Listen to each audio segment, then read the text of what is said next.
காதோடு தான் நான் பேசுவேன். Hi viewers, welcome back to the show. ஒரு காலர் லைனில் இருக்காங்க. ஹலோ ஹலோ மேடம், நான் திருச்சியிலேருந்து ராணி பேசுகிறேன். சொல்லுங்க ராணி. அது வந்து எனக்கு இப்போ என்னன்னா, என்னோட லைஃப்ல இப்போ வந்து ஒரு பிரச்சனையுமே இல்லை. நான் வந்து 11th படிக்கும் போது எங்க அப்பா இறந்துட்டாங்க. அடுத்தது எங்க அப்பா ரொம்ப உடம்பு முடியாம நான் இப்ப இறக்கும் போது கூட நான் பார்த்துதான் இறந்தாங்க. அதனால சொந்தக்காரங்க ரொம்ப என் கல்யாணத்துக்கு உட்பட எதுனாலும் எங்க அம்மாவையும் எங்களையும் திட்டி, எந்த ஒரு அலைன்ஸ் விஷயமும் திட்டி, அப்படியே எனக்கு வந்து எல்லாருமே ஒரு மனக்கசப்பு இருந்தது. என் வாழ்க்கை அந்த 11th இருந்து இப்போ எனக்கு 25 வயசுல கல்யாணம் நடந்தது. அது வரைக்கும் ரொம்ப முக்காவாசி நாள் அழுதுட்டு தான் இருப்பேன். அந்த மாதிரி ஒரு மனக்கசப்பா இருந்தது. உங்களையும் திட்டினாங்க? உங்களையும் உங்க அம்மாவையும் திட்டினாங்க உங்க அப்பா இறந்து போனதுக்கு? இல்ல திட்டுறதுன்னா வந்து ஏதாவது ஒண்ணு செஞ்சா எங்க அம்மா வந்து கொஞ்சம் போல்டு, கொஞ்சம் இந்த ஸ்டபனா இருப்பாங்க. எதனால எங்க அம்மாவை திட்ட மாட்டாங்க, எங்க அம்மா தான் முடிவு எடுப்பாங்க. என்னைய போன் பண்ணி உங்க அம்மா, நான் வந்து கொஞ்சம் இலகுன மனசு, நான் இதனால உங்க அம்மா என்ன இப்படி செய்யறாங்க அப்படி செய்யறாங்க அப்படி சொல்லுவாங்க. அது மாதிரி எங்க அம்மாவும் என்னைய ரொம்ப திட்டுவாங்க.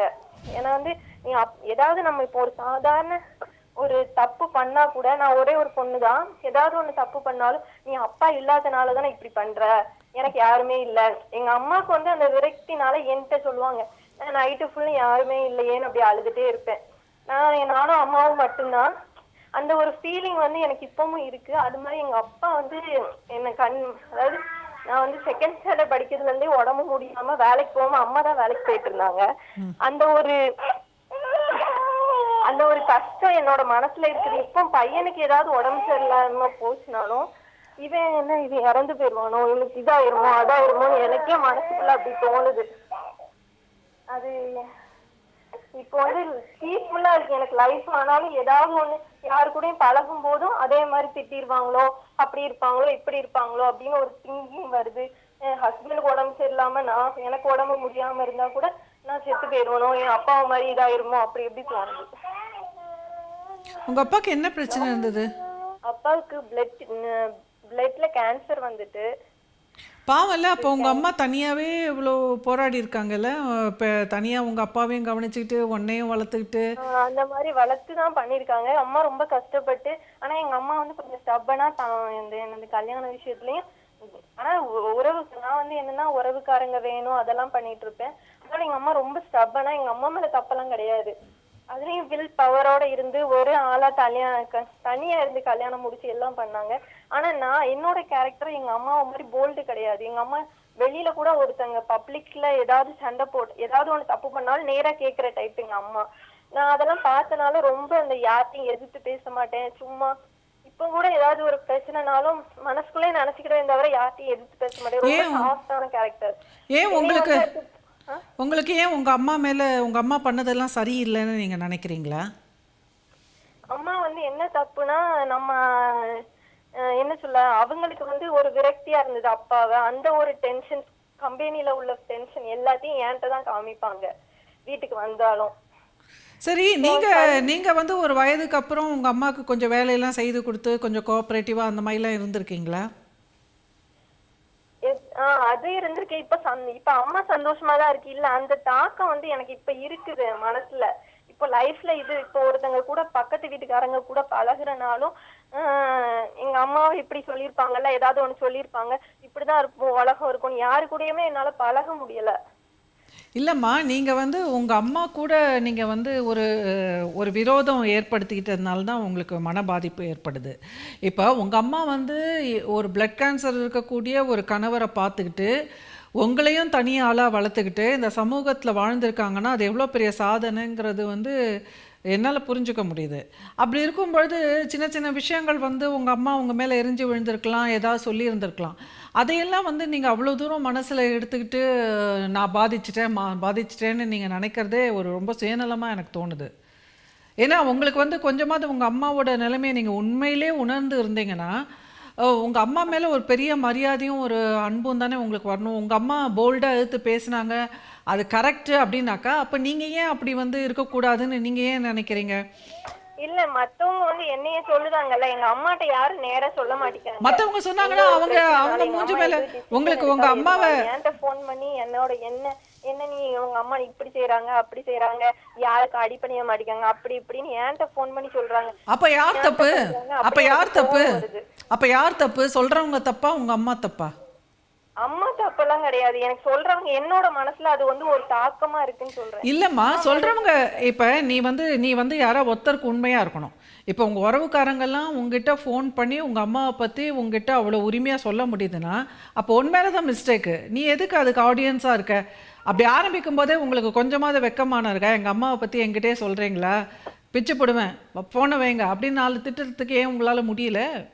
அப்ப எங்கேயோ உங்க அம்மா மேல உங்களுக்குமே வருது. ஆனா வந்து வெளியில சொல்லவே மாட்டேங்க. அது அவங்கள்ட்ட நல்ல அழகா பேசிட்டானே எனக்கு அப்படியே மனசுக்குள்ள அப்படி கோவமா அது தவறு இல்ல, அது தவறு இல்ல. அதாவது அம்மா வந்து நல்ல பேர் வாங்கிக்க தெரியாது, நாம வந்து எல்லார்கிட்டையும் நல்ல பேர் வாங்கணும்.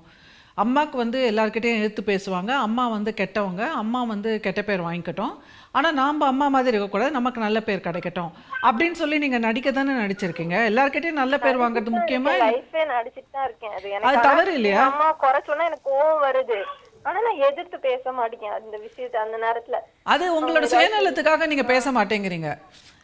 அதாவது உங்களுக்கு என்னன்னா நீங்க நல்ல பேர் வாங்குறது தான் உங்களுக்கு முக்கியமா இருக்கே தவிர உங்க அம்மா மேல ஒரு ஆத்மார்த்தமான ஒரு அன்போ ஒரு கிராட்டிடியூடோ உங்களுக்கு இல்லை. உங்க அம்மா வந்து உங்களை எவ்வளோ நல்லா வளர்த்துருக்காங்க, எத்தனையோ அம்மா பார்க்குறீங்களே, எத்தனையோ கதை பார்க்குறீங்க. இந்த மாதிரிலாம் இருந்ததுன்னா பிள்ளைய விட்டுட்டு ஓடிடுறாங்க, எப்படியோ சாவுங்கன்ட்டு சுயநலமா. ஸோ அந்த மாதிரிலாம் இல்லாமல் உங்கள் அம்மா போராடி வாழ்க்கையில் வந்து வாழ்க்கையை முடிச்சிருக்காங்க. அவங்களோட கர்மா என்னவோ அதை வந்து அவங்க கடந்து வந்திருக்காங்க. அப்போ வந்து அந்த மாதிரி பெண்மணிகளெல்லாம் நம்ம வந்து பாராட்டணும், அவங்கள குறை கண்டுபிடிக்கக்கூடாது. அவங்களுக்கு எவ்வளோ விரக்தி இருந்திருக்கும் அதெல்லாம் வந்து புரிஞ்சுக்கணும். இப்போ கல்யாணம் ஆனதுக்கப்புறமா தான் நீங்கள் புரிஞ்சுக்கிட்டு நீங்கள் ரொம்ப கனிவாக இருக்கணும். அதை விட்டுட்டு வந்து உங்கள் அம்மா இல்லை மேடம், இப்போ வந்து என்ன பிரச்சனைனா எனக்கு இப்பவும் சில நேரம் ஃபோன் பண்றாங்க, எனக்கு வந்து இப்ப எதிர்த்தே பேச முடியலையே. இப்போ முந்தி உள்ளது எதிர்த்து பேசலான்னு தோணாலும் நம்ம எதுக்கு எதிர்த்து பேசணும்? அவங்களுக்கு ஒரு எதிர்த்து பேசினா அவங்க என்கிட்ட பேச மாட்டேங்காங்க தெரியுது, ஆனா அந்த போல்ட்னஸே எனக்கு வர மாட்டேங்குது. அது காரணம் வந்து நீங்க சுயநலமா இருக்கீங்க. உங்க அம்மாவுக்கு உண்மையா நீங்க இல்லை. உங்க அம்மாவுக்கு உண்மையா இருந்தீங்கன்னாக்கா உங்களுக்கு இயல்பாகவே ஒரு கோபம் வரும். அது எப்படி? அது இப்போ நமக்கு செய்கிறவங்க, நம்மளை காப்பாற்றுறவங்க, நமக்கு இந்த வாழ்க்கைக்கே காரணமாக இருக்கிறவங்க நம்ம அம்மா தான் அப்படிங்கிற போது உங்கள் அம்மா ஒருத்தங்க வந்து திட்டும்போது உங்களுக்கு எப்படி கோபம் வராமல் இருக்கும்? உண்மையிலேயே உங்கள் அம்மா ஆனால் வெளியில் காமிச்சிக்கிட மாட்டேங்க, மனசுக்குள்ள அந்த ஒரு இது இருக்குது, ஆனால் வெளியில் சிரிச்சுட்டு அப்படின்னு அடிச்சுட்டு இருக்கேன். அது தவறு இல்லை? ஆமாம், எனக்கு 2 எது முகம் இருக்குது எனக்கே தெரியுது. அது தவறு. அதை இன்டகிரேட் பண்ணுங்க. அந்த மாதிரி 2 முகம் இருக்குல்ல, அப்போ ஏதாவது ஒரு முகத்தை விடுங்க, நடிக்காதீங்க. வாழ்க்கையில் வந்து உண்மையாக தான் இருக்கணும். நடிச்சிட்டு தான் இருக்கேன் மேடம், அந்த ஒரு நடிப்பு நடிச்சிட்டு இருக்கேன். இதை பாருங்க, வாழ்க்கையில் வந்து உங்களை மாதிரி பிள்ளைகளுக்கு நான் சொல்லக்கூடிய ஒரு விஷயம் என்னன்னா, உங்களை மாதிரி பிள்ளைகள் வந்து சின்ன வயசில் ஒரு இன்னசென்ட்டான ஒரு குழந்தை பருவத்தை தொலைத்து இருக்கலாம், சரியா? ஒரு ஃபேமிலியாக ஒரு அப்பா அம்மாவோட ஒரு பழகக்கூடிய ஒரு நல்ல சம்பாஷணைகள், ஒரு நல்ல ஜாலியான மொமெண்ட்ஸ் இதெல்லாம் நீங்கள் இழந்து இருக்கலாம், ஓகே. ஆனாலும் உங்களோட வாழ்க்கை வந்து கொஞ்சம் மோசமாக இருந்திருக்கும், ஆனால் ரொம்ப பேட் கிடையாது. It is not worst, okay. இன்னும் worst வாழ்க்கையெல்லாம் இருக்குது. எத்தனையோ துன்புறுத்தலுக்கு ஆளாக்கப்பட்ட குழந்தைகள், பெற்றோர்களை உட்கார வச்சு பிள்ளைகள் சோறு போட்டு வளர்க்குற மாதிரி இன்னும் எத்தனையோ ஸ்டோரிஸ் வந்து உலகத்தில் இருக்குது. அப்படிலாம் பார்க்கும் பொழுது உங்கள் அம்மா வந்து உங்களை she has done her best, okay. So அதை பாராட்டக்கூடிய மனசு இருந்ததுன்னா, அதை வந்து உணரக்கூடிய ஒரு மனசு இருந்ததுன்னா நோய் வராது. எப்பவுமே ரொம்ப சுயநலமாக இருந்துட்டு நான் பாவம் நினைக்கிறீங்க பார்த்தீங்களா, அதுதான் உங்களுக்கு எல்லா வருத்தத்துக்கும் காரணம். நீங்கள் பாவமே கிடையாது, உங்கள் அம்மா தான் பாவம். உண்மையிலே உங்கள் அம்மா தான் பாவம். உங்கள் அம்மா அப்படி கொஞ்சம் ஓவர் ஆக்ட் பண்ணியிருக்காங்க ஒரு மாதிரி. எப்போவுமே வந்து நான் பாவம்னு சொல்லி உங்களோட வாழும் பொழுது அவங்க புலம்பிகிட்டே இருந்திருப்பாங்க. பட் அது வந்து நடிப்பு கிடையாது, அது உண்மை. உங்களுக்கு அப்போ சின்ன குழந்தையா இருக்கும்போது அதை உணர முடியாமல் இருந்திருக்கும், எரிச்சலாக இருந்திருக்கும். எப்போ பாரு இந்த அம்மா புலம்புறாங்களே, எப்போ பாரு இந்த அம்மா வந்து இப்படி நம்மளை வந்து டார்ச்சர் பண்ணுறாங்களே அப்படின்னு தோணியிருக்கும். ஏன்னா அப்போ வந்து உங்களுக்கு குழந்தை, நீங்கள் உங்களுக்கு வந்து உங்கள் அம்மா என்னென்னலாம் சாக்ரிஃபைஸ் பண்ணாங்கன்றதை உங்களால் புரிஞ்சுக்க முடியாத ஒரு வயது. ஆனால் இப்போ நீங்கள் தெரிஞ்சுக்கலாம், ஒரு தாம்பத்திய வாழ்க்கையே இருந்திருக்காது உங்கள் அம்மாவுக்கு. இல்லையா? ஒரு கம்பானியன்ஷிப்பே இருந்திருக்காது. ஒரு சினிமா போயிருப்பாங்களா? ஒரு ஊர் உலகம் சுற்றி பார்த்துருப்பாங்களா? தனக்குன்னு ஏதாவது நல்லதாக செய்துட்டு இருந்திருப்பாங்களா? அவங்க ஒழுங்காக தூங்கி கூட இருந்திருக்க மாட்டாங்க. எல்லாமே உங்களுக்கும் உங்கள் அப்பாவுக்கும் உங்களுக்கும் உங்கள் அப்பாவுக்கும் தானே அவங்க வாழ்ந்தாங்க. ஆமா அப்போ வலி மிகுந்த வாழ்க்கை தானே. ஆமா ஸோ அதனால் அவங்க வந்து அவங்களுக்குன்னு ஷோல்டர் பண்ணுறதுக்கு யாருமே இருந்திருக்கல. ஆக்சுவலாக உங்கள் உறவுக்காரங்களெல்லாம் பிடிச்சி 4 அற விடணும். வெக்கமான இல்லையா உங்களுக்கெல்லாம்? ஒரு சின்ன குழந்தைகிட்ட வந்து இப்படிலாம் சின்ன பிள்ளையா இருக்கும்போது புலம்பினீங்களே, எங்கள் அம்மா உங்களோட தங்க தானே, உங்களோட அக்கா தானே, உங்களோட அத்தை தானே, உங்களோட மாமா தானே, ஒரு நாளாவது உங்களுக்கு மடி கொடுத்து அழ விட்டுருக்கீங்களா? ஒரு நாளைக்காவது உட்கார வச்சு எங்கள் அம்மாவுக்கு சமைச்சு போட்டிங்களா? எங்கள் அம்மா தனியால் எவ்வளோ கஷ்டப்பட்டு என்னை வளர்த்துருக்காங்க அப்படின்னு நீங்கள் அவங்களெல்லாம் 4 பிடிச்சி கேட்கணும். யாருமே ஒன்றும் செஞ்சுருக்க மாட்டாங்க உங்கள் அம்மாவுக்கு. அப்புறம் குறை சொல்கிறதுக்கு மட்டும் ஏன் வராங்க அவங்களாம்? எங்க அம்மா சாக்ரிஃபைஸ் பண்ணி கல்யாணம் முடிச்சு கொடுத்தாங்க. ஆனா அது வந்து எல்லாருமே ஒரு பைசா கூட யாரும் கொடுக்கல. ஆனா வந்து என் மாப்பிள்ளை பார்க்கும் போதும் கல்யாணத்துலயும் சரி, நீ பார்த்த மாப்பிள்ளை சரியில்லை, நைட்டு ஃபுல்லா என்னைய திட்டு, நீ எதுக்கு இப்படி செலக்ட் பண்ண, அப்படி எல்லாம் அந்த இப்ப பார்த்தாலும் ஏதாவது ஒண்ணு சொல்லி எங்க அம்மாட்டே சொல்லுவாங்க. எங்க அம்மா வந்து சொல்லி விட்டுருவாங்க. ஆனா என்னைய போட்டு கொஞ்சம் இது பண்ணுவாங்க. நீங்க சொல்ற மாதிரி எதிர்த்து பேசணும். அது மட்டும் இல்லை, நீங்கள் உள்ளபடியே வந்து உங்கள் அம்மா பக்கம் நிற்கணும். நீங்கள் வந்து உங்களுக்கு 2 மனசாக இருக்குது. ஒரு பக்கம் வந்து அம்மா செய்தது தவறோ அப்படின்ற மாதிரி நினைக்கிறீங்க. இன்னொரு பக்கம் வந்து சேச்சா அம்மா பாவம் அப்படின்னு நினைக்கிறீங்க. உங்களுக்கு அந்த லவ் ஹேட் ரிலேஷன்ஷிப் ரொம்ப ஸ்ட்ராங்காக இருக்குது உங்கள் அம்மாவோட. அது தவறு. உங்கள் அம்மா வந்து அப்படியே உங்கள் அம்மா வந்து ஏதோ நீங்கள் என்ன பண்ணீங்க உங்கள் அம்மாவுக்கு? அதை யோசிச்சு பாருங்கள். நீங்கள் வந்து சுயநலமாக திருமணம் பண்ணிக்கிட்டீங்களே, நீங்கள் வந்து சரி ஓகே உங்கள் அம்மா உங்களுக்கு திருமணம் பண்ணி வச்சாங்க அப்படின்னா கூட she has done a good life. இப்போ நீங்கள் உங்கள் அம்மாவுக்கு என்ன பண்ணுறீங்க? ஒன்றும் பண்ணுறது இல்லைல்ல. என்றைக்குமே வந்து நீங்கள் தானே ரிசீவிங் ஹேண்டில் இருந்திருக்கீங்க. அப்படி இருக்கும்போது எதுக்கு சும்மா வந்து நீங்கள் பாவம், நீங்கள் இப்போ உங்கள் அம்மா பாவம் இல்லை. இப்போ கூட உங்கள் அம்மாவோட வாழ்க்கை தானேம்மா பாவம். உங்களுக்கு வந்து கணவன் இருக்கான், குழந்தை இருக்கான், உங்களுக்குன்னு ஒரு குடும்பம் அமைஞ்சிருச்சு. உங்கள் அம்மா தானே தனியாக இருக்காங்க இப்போ. அப்போ அவங்க வாழ்க்கை தானே பாவம். நீங்கள் எப்படி பாவம்? நீங்கள் எந்த விதத்தில் பாவம்? ரொம்ப சுயநலமாக இருக்கீங்கம்மா. கொஞ்சம் ப்ராடாக திங்க் பண்ணுங்க. கொஞ்சம் ப்ராடாக திங்க் பண்ணிவிட்டு இனிமேலாவது அம்மாவுக்கு வந்து ஒரு நல்ல வாழ்க்கை அமைச்சு கொடுக்க முடியுமா? அம்மாவுக்கு என்ன வயசாச்சு? அம்மாக்கு 58 வயசு ஆச்சு. இனிமேலாவது அம்மாவுக்கு வந்து நல்ல ஒரு வாழ்க்கை அமைச்சு கொடுக்க முடியுமா? வீட்டில் எல்லாம் சௌகரியம்லாம் பண்ணி கொடுக்க முடியுமா? உடம்பு சரியில்லைன்னா கவனிக்க ஒரு ஆள் போட முடியுமா? அப்பப்போ போய் பார்த்து நாம் எதாவது செஞ்சு கொடுத்துட்டு வர முடியுமா? கையை காலை அமுத்தி விட முடியுமா? அதெல்லாம் யோசிங்க. உங்கள் அம்மாவுக்கு சேவை பண்ண முடியுமா பாருங்கள்.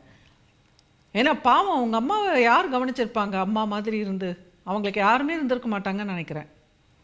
ஆமா, யாரும் இல்ல. அப்படி இருக்கும்போது நீங்கள் அதை உணரணும். ஸ்ட்ரெஸ்ல தான் எங்க அம்மா வந்து எங்களை ரொம்ப என்னைக்குமே திட்டுவாங்க. ரொம்ப ரொம்ப 1 மணி நேரம் திட்டுவாங்க. நானும் 1 மணி நேரம் என்னைக்குமே அழுவேன். அந்த மாதிரி அது வந்து அதை நீ இப்போ புரிஞ்சுக்கணும். எனக்கு அதுவே ஒரு மனசு மேல ஒரு நாள் நைட்டு கோவத்துல என்னையே அறியாம கோவத்துல எங்க அம்மா திட்டினதை வச்சு நான் திட்டுதேன் எங்க அம்மாட்ட. நான் எதிர்த்துலாம் எங்க அம்மாட்ட பேச மாட்டேன். அந்த அளவு எனக்கு மனசுல அப்பெல்லாம் ரொம்ப காயம் இருந்தது. சரி, காயம் இருந்தது சரி. அப்போ நீ வந்து திருமணமே பண்ணிட்டு இருக்கக்கூடாது. அப்போ நீ என்ன செஞ்சுருக்கணும்? வேலைக்கு போயிட்டு நீ காசு சம்பாரிச்சு நீ உன் வாழ்க்கையை பார்த்துக்கிட்டு நீ காசு உங்கள் அம்மாவோட இதில் நீ வந்து வாழ்ந்துருக்கவே கூடாது. சரி, நீ ஒரு டிபெண்டன்ட் பர்சனாலிட்டியாக தானே ஆயிட்ட. ஆமா, அது எங்க அம்மா இல்லாட்ட நான் ஒண்ணுமே இல்லை. அப்போ அது வந்து உனக்கு ஒரு தாழ்வு மனப்பான்மையாக இருக்கா? அந்த மாதிரி இருக்குமே, அம்மாவை சார்ந்தே இருந்துட்டோமே, நாம் எதுவுமே வாழ்க்கையில். அது வந்து தாழ்வு மனப்பான்மை எல்லாம் இல்ல. ஆனா இப்பவும் எனக்கு யாரு கூடயும் பழக முடியல. இப்போ சொந்தக்காரங்க எல்லாம் எங்க அம்மாவை இப்படி ஒதுக்கிட்டாங்களே, அந்த ஒரு எண்ணத்துல பழக முடியல. இல்லை, எனக்கு என்ன தோணுதுன்னா உங்க அம்மாவுக்கு வந்து சொந்தக்காரங்க யாரும் இல்லை, உதவி இல்லை. அது ஒரு பக்கம் ஒரு துயரம். ஆனால் நீனுமே வந்து உங்கள் அம்மாவுக்கு எந்த உதவியுமே செய்திருக்க மாட்டேங்கிறது எனக்கு தோணுது. ஒரு வீட்டு வேலையில் ஹெல்ப் பண்ணுறதோ, இல்லை வந்து அவங்க வந்து கொஞ்சம் வேலைக்கு போயிட்டு டயர்டாக வரும்போது அம்மா நீங்கள் கொஞ்சம் உட்காருங்க நான் பார்த்துக்கிறேன் அப்படின்னு சொல்லி கொஞ்சம் உதவி பண்ணதோ, அந்த மாதிரிலாம் என்றைக்குமே பண்ணியிருக்க மாட்டேன்னு நான் நினைக்கிறேன். அது ஒண்ணுமே பண்ணல. எங்க அம்மா நீ கல்யாணத்துக்கு பிறகு எல்லாம் செஞ்சுக்கோ அப்படின்னு சொல்லி வளர்த்தாங்க தவிர ஒண்ணுமே நான் பழக்கவே இல்லை. அதான் பழக்கவே இல்லைன்றது வேற. நீயும் வாலண்டியரும் பண்ணியிருக்க மாட்டேன். அவங்களே எல்லாத்தையும் எழுதி போட்டு வாலண்டியர் பண்ணவே இல்லை. இப்போதான் கொஞ்ச நாளுக்கு முன்னாடி தான் எல்லாத்தையும் பார்த்து எல்லாரும் அவங்க அம்மா இப்படி வச்சிருக்காங்களே நம்மளும் வச்சிருக்கலாமோ அப்படின்னு எனக்கு ஒரு எண்ணமே தோணுச்சு. ஸோ உங்கள் அம்மாவுக்கு சொல்ல தெரியாமல் அதெல்லாம் தான் அவங்க புலம்பிகிட்டே இருந்திருக்காங்க. அவங்க தனியாக ஒரு ஆளாகவே எல்லாத்தையும் செய்யணுங்கிற போது வீட்டு வேலை, சமையல் வேலை, அவங்க அப்பாவை பார்த்துக்கிறது, உன்னை பார்த்துக்கிறது. ஸோ அதனால் அவங்க வந்து புலம்பிகிட்டே இருந்திருக்காங்க.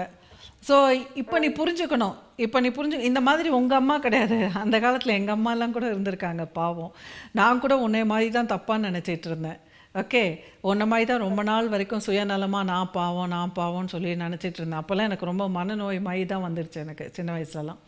ஏன்னா நான் பாவம்னு நினச்சிட்டு இருந்தேன். ஆனால் ரொம்ப நாள் ஆச்சு எங்கள் அம்மாவோட நிலைமையை புரிஞ்சுட்டு. இப்போல்லாம் வந்து எங்கள் அம்மாவை நான் தெய்வமாக நினைக்கிறேன். ஆனால் எங்கள் அம்மா டெய்லி கத்துவாங்க, டெய்லி உடம்பு முடியாது அவங்களுக்கு. ஆனால் இப்போ எனக்கு இந்த நோய்கள் பற்றி மனநோய் பற்றிலாம் தெரிய தான் அவங்கெல்லாம் வந்து ஒரு மெடிக்கல் உதவி கூட இல்லாமல் எப்படியோ அவங்க வாழ்க்கையை வாழ்ந்திருக்காங்க.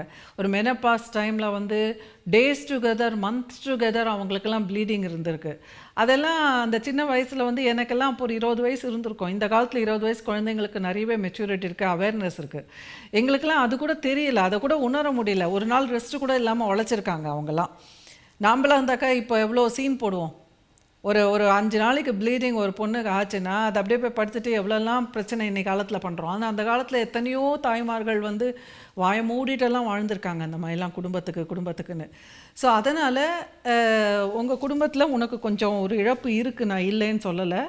உனக்கு வந்து குழந்தை வயதில் உனக்கு கிடைக்க வேண்டிய அன்பு, ஒரு அமைதியான ஒரு சந்தோஷமான ஒரு வாழ்க்கை உனக்கு கிடைக்கல. உங்கள் அம்மா ஒரு பதட்டத்தோட ஒரு கோவத்தோட ஒரு இயலாமையோட உங்கள் அம்மா வாழ்ந்திருக்காங்க. பட் அது வந்து அது எதனாலன்றதை நீ இப்போ புரிஞ்சுக்கோ. இப்போ வந்து நம்ம ஒரு சிம்பத்தி வளர்த்துக்கணும், அவங்க மேலே ஒரு இரக்கம் வளர்த்துக்கணும். ஐயோ பாவம் அவங்களுக்கு ஆதரவு இல்லாமல் இருந்ததுனால தான் அப்படிலாம் அவங்க பண்ணாங்க. அதுக்கு அந்த கோபம் முரட்டுத்தனம் எல்லாத்துக்கும் கீழே இருந்த ஒரு கடமை உணர்வு, பொறுப்புணர்வு, அன்பு, அதை உணர முயற்சி பண்ணிங்கன்னா உங்களுக்கு எந்த நோயும் இருக்காது.